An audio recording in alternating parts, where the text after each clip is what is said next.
ओम शांति। सभी आत्मिक स्थिति में बैठेंगे। देही अभिमानी बनकर बैठेंगे सब। सारा ध्यान चारों तरफ से हटाकर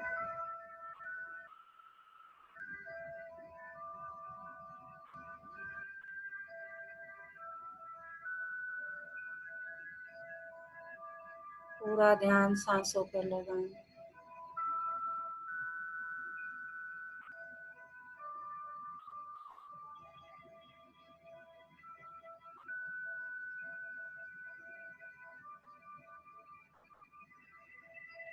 माथे के बीचों बीच देखे चमकता हुआ सितारा।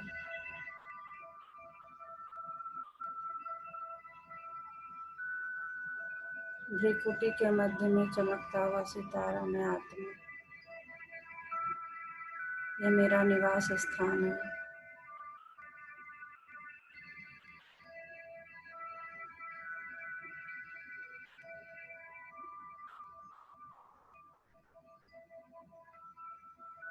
मैं इस शरीर की मालिक हूँ।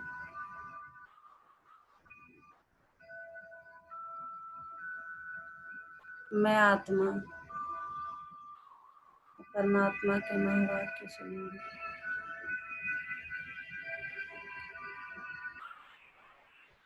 ओम शांति। आज 3 जुलाई 2020 बाबा के महावाक्य हैं। पहले सुनते हैं मुरली का सार। मीठे बच्चे, जो सर्व की सदगति करने वाला जीवन मुक्ति दाता है, वह आपका बाप बना है। तुम उनकी संतान हो, तो कितना नशा रहना चाहिए। प्रश्न, किन बच्चों की बुद्धि में बाबा की याद निरंतर नहीं ठहर सकती है। उत्तर है, जिन्हें पूरा पूरा निश्चय नहीं है, उनकी बुद्धि में याद ठहर नहीं सकती।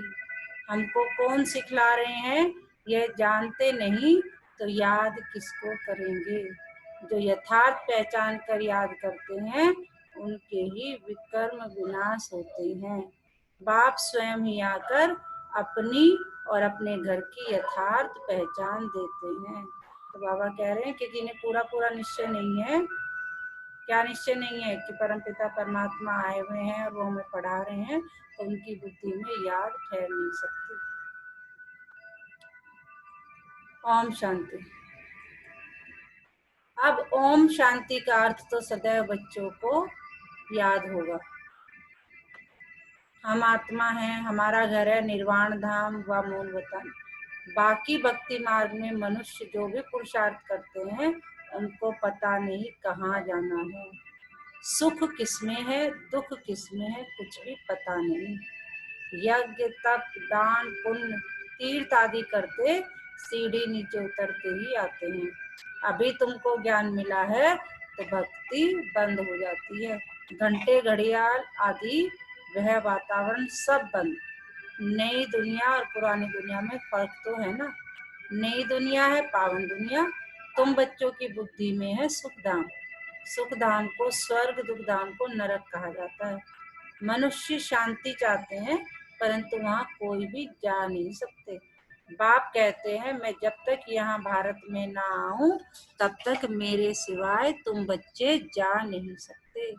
भारत में ही शिव जयंती गाई जाती है। निराकार जरूर साकार में आएगा ना।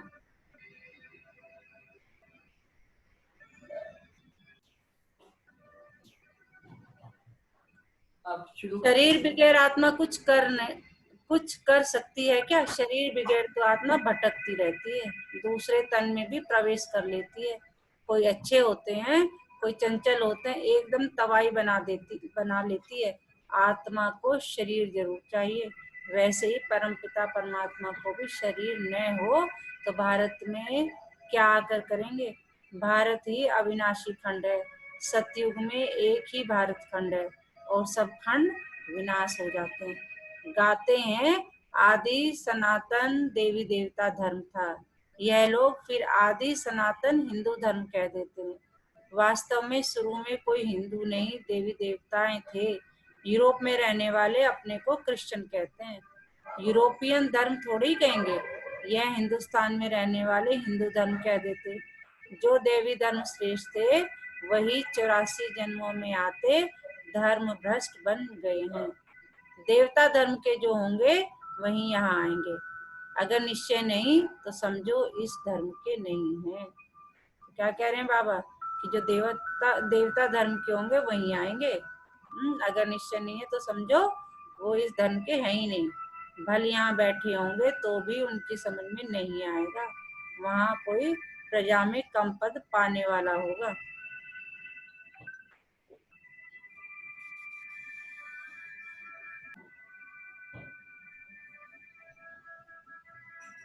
चाहते सब सुख शांति है, वह तो होता है सतयुग में।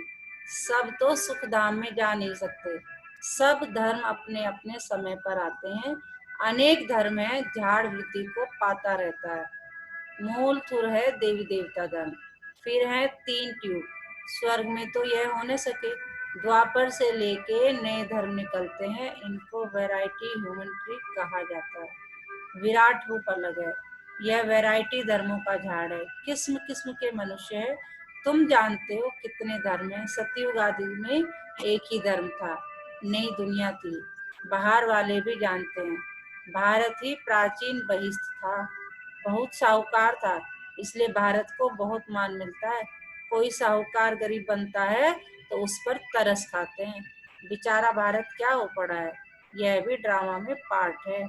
कहते भी हैं सबसे जास्ती रहमदिल ईश्वर ही है, और आते भी भारत में है। गरीबों पर जरूर साहूकार ही रहम करेंगे ना। बाप है बेहद का साहूकार, ऊंचते ऊंच बनाने वाला। तुम किसके बच्चे बने हो, यह भी नशा होना चाहिए। क्या सुनाया राम कलब जी इस पैराग्राफ में बाबा ने?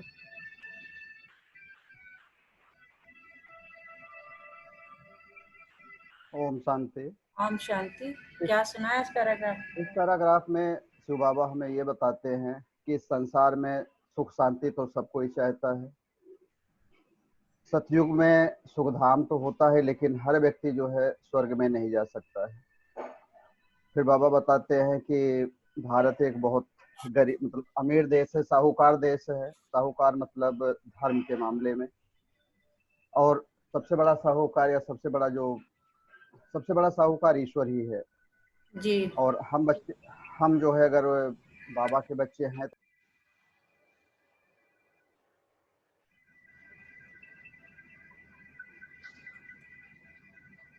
परम पिता परमात्मा शिव की हम संतान हैं, जिसको ही जीवन मुक्ति दाता सदगति दाता कहते हैं। जीवन मुक्ति पहले पहले सतयुग में होती है, यहाँ तो है जीवन बंद। भक्ति मार्ग में पुकारते हैं बाबा बंधन से छुड़ाओ। अभी तुम पुकार नहीं सकते। तुम जानते हो बाप जो ज्ञान का सागर है वही वर्ल्ड की हिस्ट्री ज्योग्राफी का सार समझा रही है। नॉलेजफुल है, यह तो खुद कहते हैं। मैं भगवान नहीं हूँ। तुम्हें तो देह से न्यारा देही अभिमानी बनना है। सारी दुनिया को अपने शरीर को भी भूलना है। यह भगवान है नहीं, इनको कहते ही है बाप दादा। बाप है ऊंचते ऊंच, यह पतित पुराना तन है।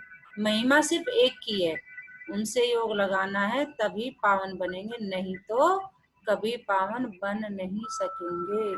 और पिछाड़ी में हिसाब किताब चुकतू कर सजाएं खाकर चले जाएंगे। बाबा कितने प्यार से समझा रहे कि देही अभिमानी बनो, अपने शरीर को भी भूलना है। और ये कौन है? हमारे बाप दादा हैं जो ऊंचते ऊंचे और जो हमें पढ़ा रहे हैं, उन्हीं से योग लगाना है। भक्ति मार्ग में हम सो हम का मंत्र सुनते आए हो। हम आत्मा सो परम पिता परमात्मा, सो हम आत्मा, यही रॉन्ग मंत्र परमात्मा से बेमुख करने वाला है। बाप कहते हैं बच्चे परमात्मा सो हम आत्मा कहना यह बिल्कुल रॉन्ग है। अभी तुम बच्चों को वर्णों का भी रहस्य समझाया गया है।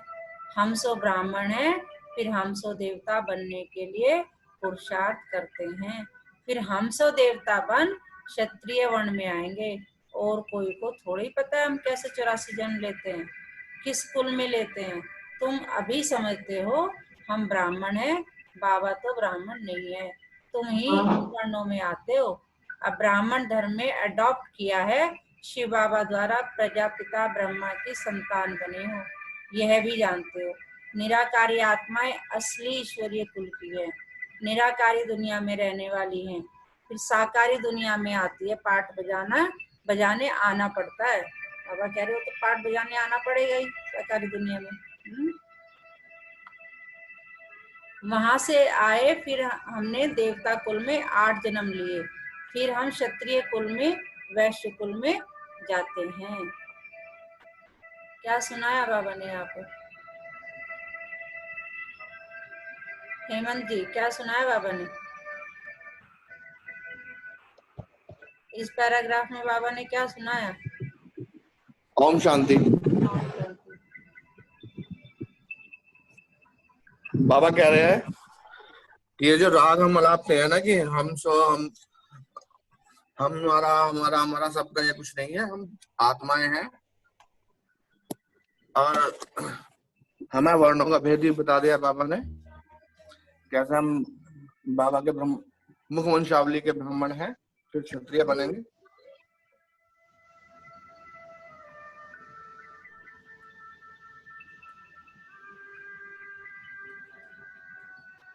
बाप समझाते हैं, तुमने इतने जन्म देवी कुल में लिए, फिर इतने जन्म क्षत्रिय कुल में लिए, 84 जन्मों का चक्र है, तुम्हारे बगैर यह ज्ञान और कोई को मिल न सके। जो इस धर्म के होंगे वही यहाँ आएंगे, राजधानी स्थापन हो रही है, कोई राजा रानी, कोई प्रजा बनेंगे। Suryavanshi Lakshmi Narayan the first, second, third, 8 गद्दी चलती है। फिर क्षत्रिय धर्म में भी फर्स्ट, सेकंड, थर्ड ऐसे चलता है। यह सब बातें बाप समझाते हैं। ज्ञान का सागर जब आते हैं तो भक्ति खल्लास हो जाती है, रात खत्म हो दिन होता है, वहां किसी भी प्रकार के धक्के नहीं होते, आराम ही आराम है, कोई हंगामा नहीं। यह भी ड्रामा बना हुआ है। भक्ति कल्ट में ही बाप आते हैं, सबको वापस जरूर जाना है, फिर नंबरवार उतरते हैं। क्राइस्ट आएंगे तो फिर उनके धर्म वाले भी आते रहेंगे। अभी देखो कितने क्रिश्चियन हैं, क्राइस्ट हो गया क्रिश्चियन धर्म का, बाबा कह रहे हैं अभी देखो कितने क्रिश्चियन हैं। ठीक है, क्राइस्ट किसका हो गया? क्रिश्चियन धर्म का। क्रिश्चियन धर्म का भी इस देवी देवता धर्म का बीज है परमपिता परमात्मा शिव।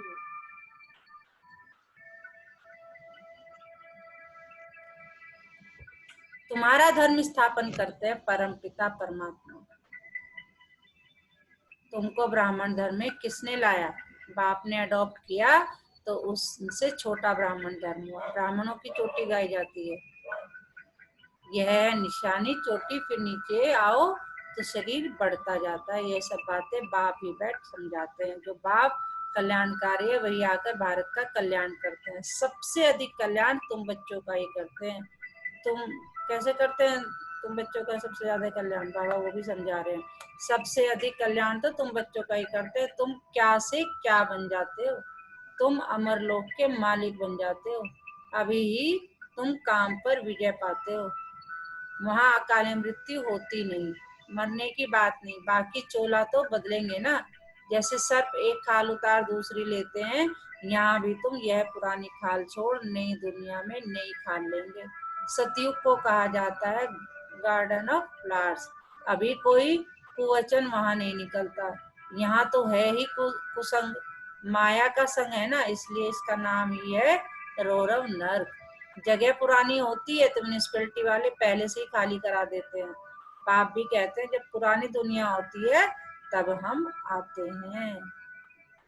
क्या सुनाया सुप्रिया जी बाबा ने यहाँ पर?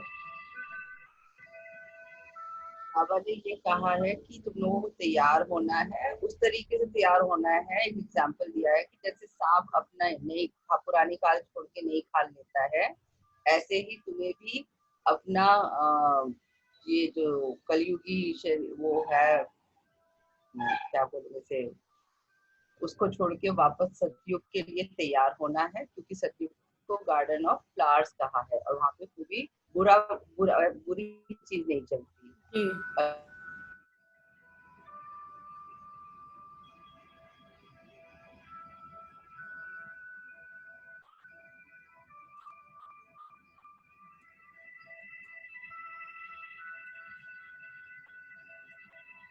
ज्ञान से सदगति हो जाती है, राजयोग सिखाया जाता है, भक्ति में तो कुछ भी नहीं। हाँ, जैसे दान पुण्य करते हैं, बाबा कह रहे जैसे दान पुण्य करते हैं तो अल्प काल के लिए सुख मिलता है। राजाओं को भी सन्यासी लोग वैराग्य दिलाते हैं। यह तो काग विश्वा समान सुख है। अभी तुम बच्चों को बेहद का वैराग्य सिखाया जाता है। यह है ही पुरानी दुनिया। अब सुख धाम को याद करो, फिर वाया शांति धाम यहाँ आना है। दिलवाड़ा मंदिर में हूबहू तुम्हारा इस समय का यादगार है। नीचे तपस्या में बैठे, ऊपर में है स्वर्ग। नहीं तो स्वर्ग कहाँ दिखाएं? मनुष्य मरते हैं तो कहेंगे स्वर्ग पधारा। स्वर्ग को ऊपर में समझते हैं, परंतु ऊपर में कुछ है नहीं। भारत ही स्वर्ग, भारत ही नरक बनता है। यह मंदिर पूरा यादगार है। वहाँ पे ना माउंट आबू में क्या है, दिलवाड़ा का मंदिर है, तो वहाँ तपस्या करके दिखाया गया है। आप सब लोग जब लॉकडाउन खत्म हो जाएगा तो जरूर एक बार घूम के आएगा। तो वहाँ पूरा उसी मंदिर के बारे में बाबा बात कर रहे हैं कि यह मंदिर पूरा यादगार है। यह मंदिर आदि सब बाद में बनते हैं, स्वर्ग में भक्ति होती नहीं, वहाँ तो सुख ही सुख है। बाप आकर सब राज समझाते हैं और सब आत्माओं के नाम बदलते हैं, शिव का नाम नहीं बदलता।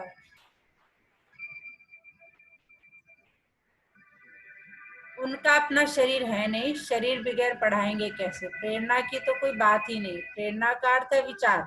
ऐसे नहीं ऊपर से प्रेरणा करेंगे और पहुंच जाएंगे, इसमें प्रेरणा की कोई बात नहीं। जिन बच्चों को बाप की पूरी पहचान नहीं, पूरा निश्चय नहीं, उनकी बुद्धि में याद भी ठहरेगी नहीं। हमको कौन सिखला रहे हैं वह जानते नहीं तो याद किसको करेंगे? बाप की याद से तुम्हारे विकर्म विनाश होंगे। जो जन्म जन्मांतर लिंग को याद करते हैं, समझते हैं यह परमात्मा है, उनका यह चिन्ह है, वह निराकार साकार नहीं है। बाप कहते हैं मुझे भी प्रकृति का आधार लेना पड़ता है, नहीं तो तुमको सृष्टि चक्र का राज कैसे समझाऊं? यह है रूहानी नॉलेज। रूहों को ही यह नॉलेज मिलती है। यह नॉलेज एक बाप ही दे सकते हैं। पूर्व जन्म तो लेना ही है। सब एक्टर्स को पार्ट मिला हुआ है।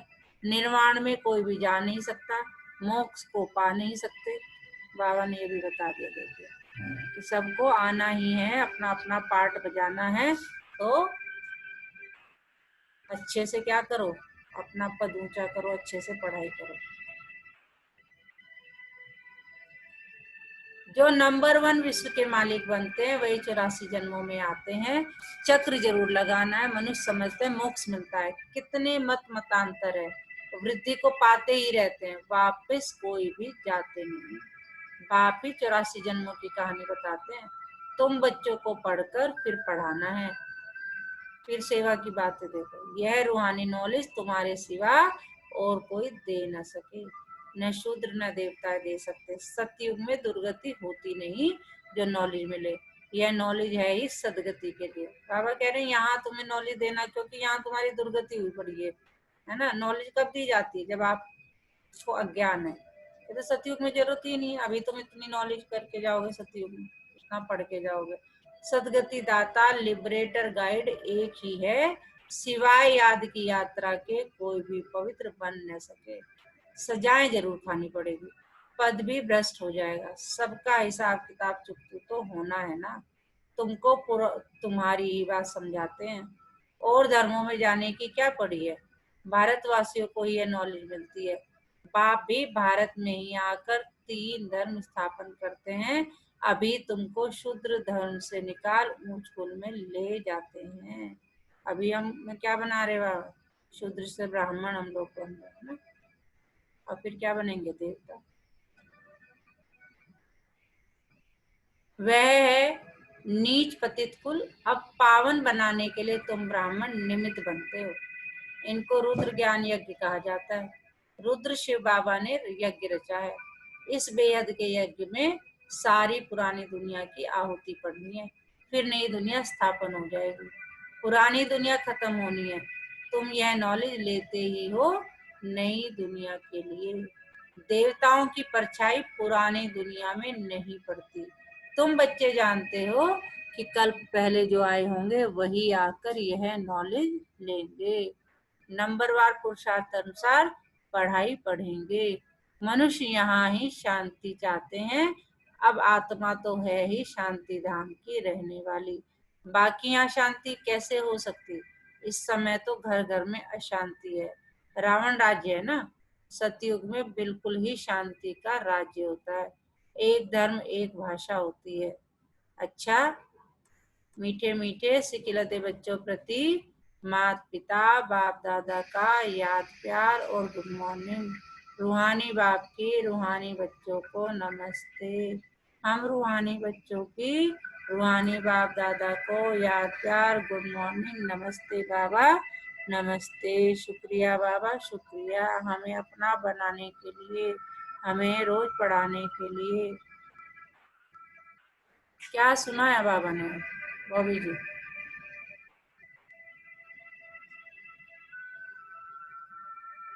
ओम शांति मैम। ओम शांति दीदी। ओम शांति।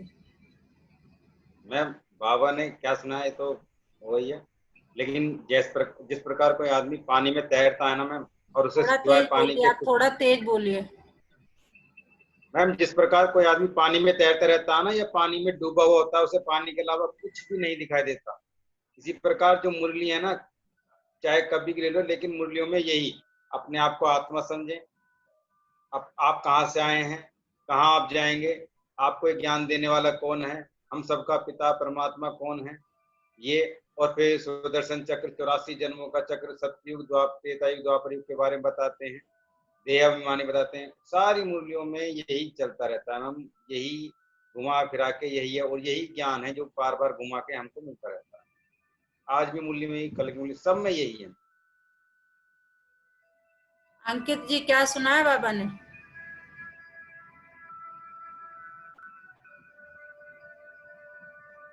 आवाज आ रही है अंकित जी?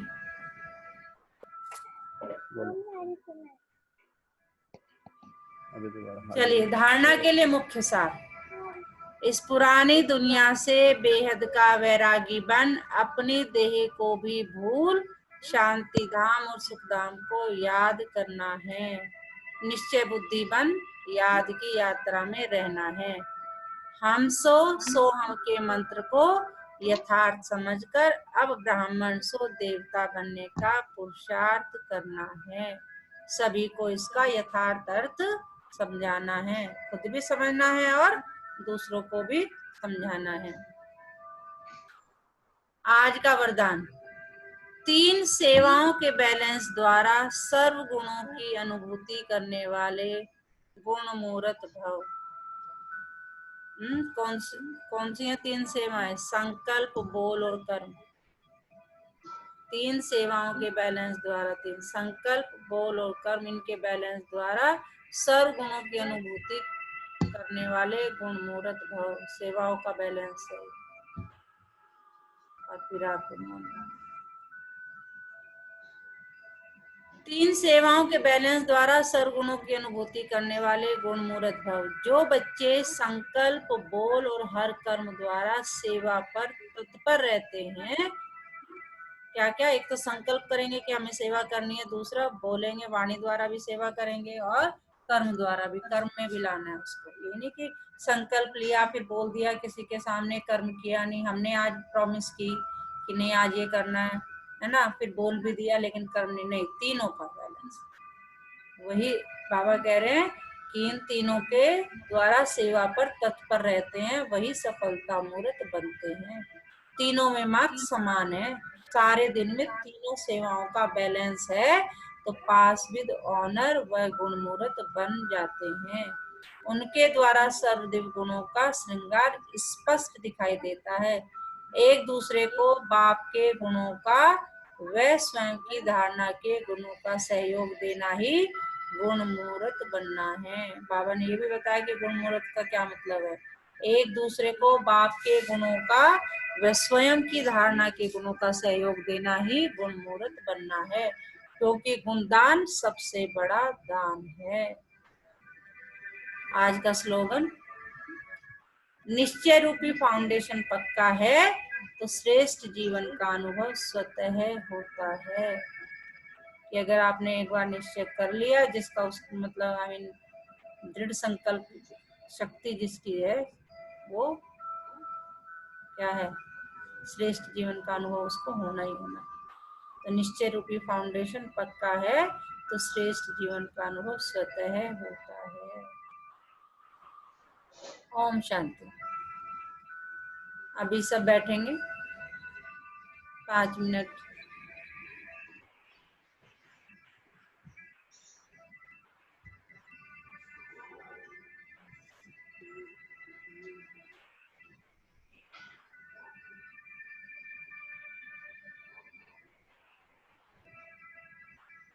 कंफर्टेबल पोजीशन में बैठे, कमर सीधी,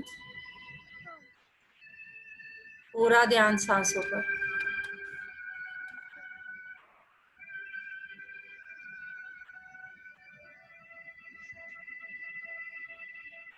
सांसों को आते जाते देखें।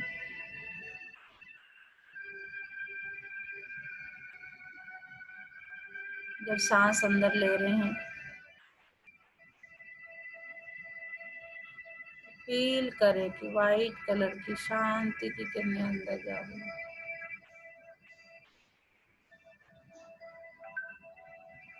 और मन ही मन बोलना है, मैं महान आत्मा हूँ, मैं शांत स्वरूप आत्मा हूँ। और जब एक्सहेल कर रहे हैं महसूस करें काले रंग की, काला रंग जो है वो बाहर निकल रहा है। सांस के साथ सारे टॉक्सिन्स काले रंग की तरह बाहर निकल रहे हैं।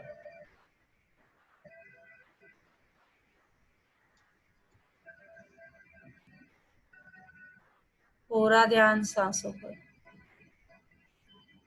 अब धीरे धीरे महसूस करें सांसें छोटी होती जा रही हैं।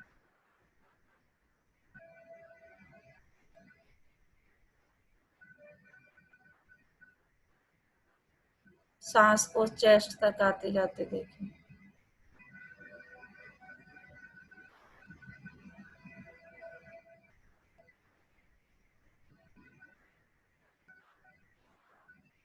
अब सांसें और छोटी, सांसों को अपर लिप्स तक आते जाते देखें।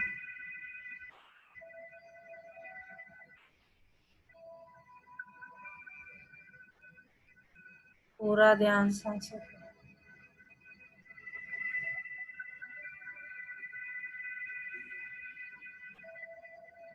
अब भ्रिकुटी के मध्य में पूरा ध्यान,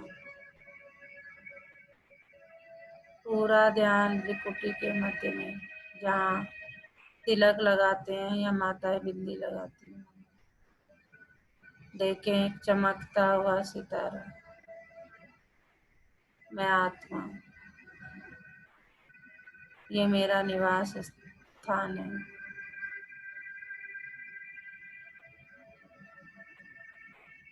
मैं आत्मा इस शरीर की मालिक हूँ। मैं आत्मा इन कर्मेंद्रियों की मालिक हूँ।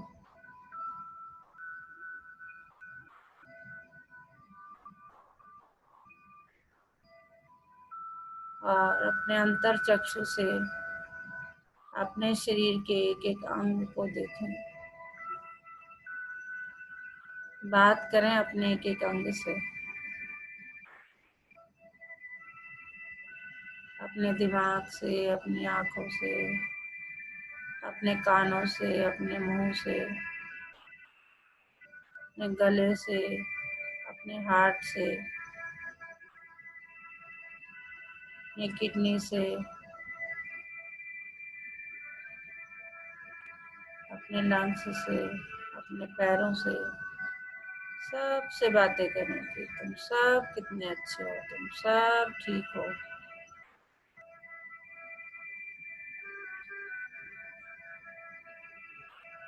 मैं आत्मा एक स्वस्थ शरीर की मालिक हूँ। और मैं आत्मा आप सभी को धन्यवाद देती हूँ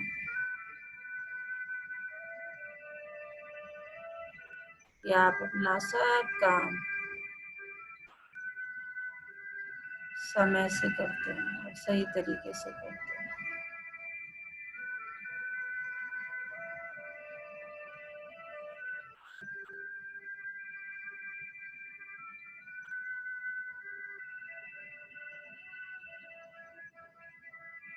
अब महसूस करें बाबा का वरदानी हाथ सर के ऊपर, और जैसे ही बाबा ने वरदानी हाथ सर पर रखा, बाबा के हाथों से नीले रंग की करंट निकलकर पूरे शरीर में दौड़ गई। महसूस करें ब्लू कलर की करंट को पूरे शरीर में दौड़ते हुए। बॉडी के सारे टॉक्सिन्स जलकर भस्म हो गए।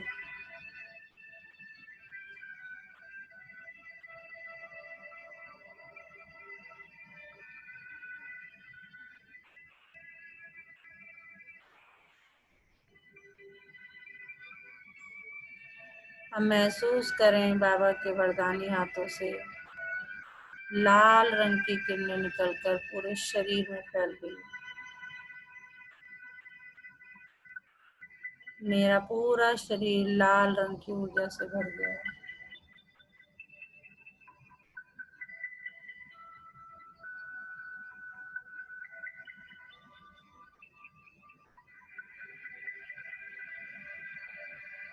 और मैं बहुत शक्तिशाली फील कर रही हूँ, और अपने आप को सम्मान दें, मैं शक्तिशाली आत्मा हूँ। मैं शक्तिशाली आत्मा हूँ। मैं शक्तिशाली आत्मा हूँ।